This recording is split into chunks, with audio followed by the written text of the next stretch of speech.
Hey, good first Monday morning of 2025. I'm glad to see you, and I hope you're ready for another year of getting your week off to a great start with Monday Morning Moments. Okay, today I'm going to do something they tell you never to do, and that's to start off with the bad news. And you've probably heard something like this already, but here you go. Did you know that 25% of all those who make New Year's resolutions quit after 1 week? 60% quit after 6 months. Well, that's a little bit better.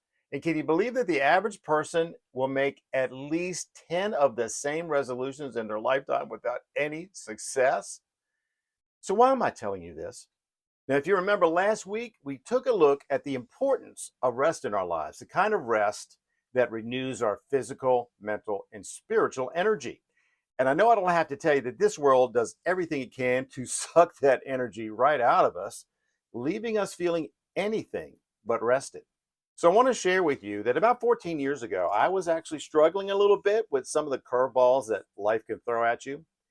When a handful of friends persuaded me to attempt to find the peace and rest I was searching for by starting a daily habit of devotional reading. Now, before you dig in and move on to something else, I have to tell you, I had every reason in the world not to commit to something like that. And of course, the number one reason was I don't have the time. Yeah. But these same friends gifted me a couple of books, and I felt I owed it to them at least to give it a shot. So here I am 14 years later, and I can tell you that that habit has given me peace and rest. But I can also tell you, folks, it hasn't been easy. So the takeaway for today is this, and let's go back to the stats we started with in the very beginning.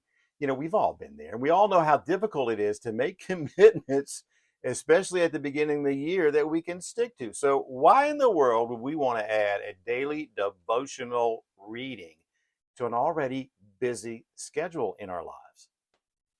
Well, all of our lives are busy, and I wish I could tell you that in the last 14 years I haven't missed one day of daily devotionals, but the truth is, I've missed not only days, but sometimes weeks and even months of my daily devotionals. And the odds are you will too. And that's okay because there's one thing that kept me coming back. And it's this: I learned almost immediately when I started that even spending 15 minutes of time every day with the Lord made that day significantly better than if I hadn't. It really is that simple. And it's one of those things that you just have to experience to understand it. And I truly want you to have that experience. So here's what I want to do for you. Come on back next week. And what I'm going to do is I'm going to show you my daily devotional routine in the hopes that it may give you some ideas on how to successfully start your own daily routine. Not only that, I'm going to give you some recommendations on how to find the right kind of devotional book for you. And I'll even let you know a couple of the books that I use every week that are just making all the difference in the world. I think it can make a huge difference for you. So come on back next week. And until then, stay strong, keep the faith. We'll see you.